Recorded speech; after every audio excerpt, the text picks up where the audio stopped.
I'm Vanessa Joy, a pre-service teacher. In this video, I'm going to critique 3 existing electronic resources which help to teach the visual arts. I will then go through a resource I have made with the aim of including the positive aspects of each of these resources and even building on their success.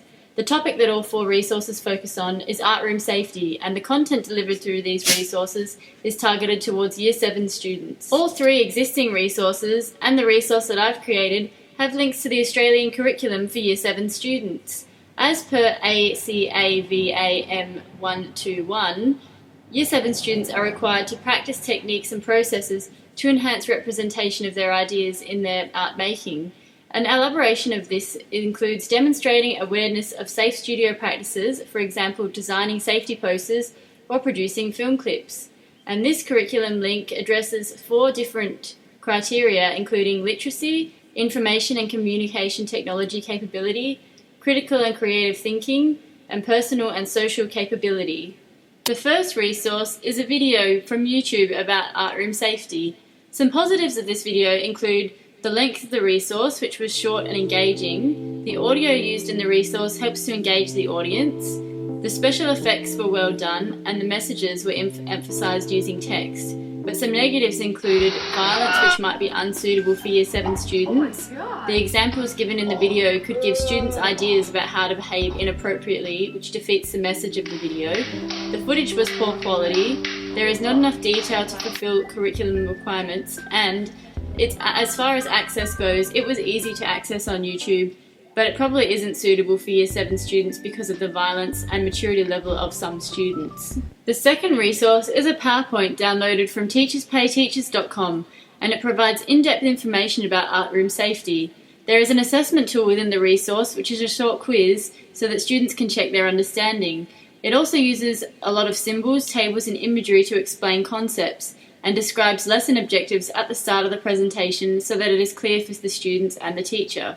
Some negatives about this resource is that it is too text heavy, there isn't enough use of visuals to keep the students engaged, the graphics and overall look of the presentation is a bit outdated, and the information included in the resource is more ideal for teachers' information rather than something you would share with your Year 7 students.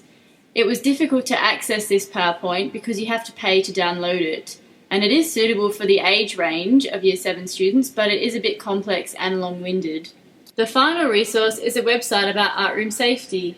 The information in this website is organised well, each category is presented in enough detail, there is a wide range of situations that are covered, and the layout is easy to read.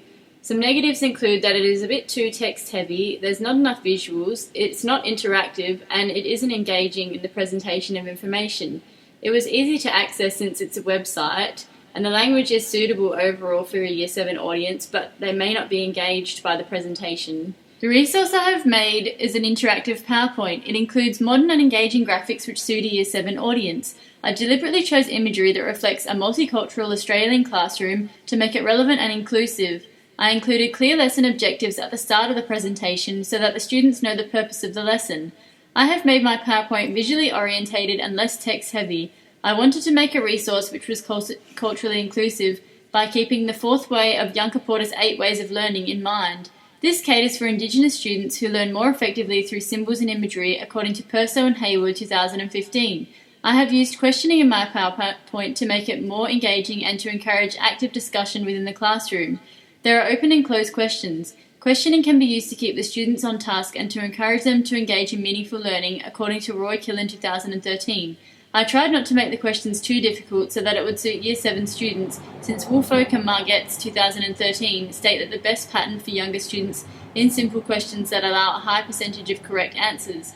When making my own resource, I was conscious that none of the existing resources were very interactive. According to Gunter 2014, when students have a chance to hear, see and interact with a learning environment, they can retain as much as 80% of the information. So I included a quiz in my PowerPoint where the students can click on the icons to choose the correct answer and includes audio, sound effects. This is one way to make it interactive. I also included a video linked to safety to keep the students focused midway through the lesson. This video is appropriate for Year 7 students because it delivers a message without violence, unlike one of my existing resources. Poison! Gunk to rub off tarnish in this. Primer stain and varnish cans of lime and powdered dye and kerosene. Poison! After the video, some information is provided to students through direct instruction. This is followed by a collaborative brainstorming session where students will be given some answers in the presentation after they've attempted to answer the question. The PowerPoint is concluded by a class discussion about action they will take relating to art room safety. The resource allows active engagement from all students in a variety of ways and keeps them engaged through digital media, which according to Gunter 2014 provides an interactive learning environment which makes it a powerful tool for teaching and learning.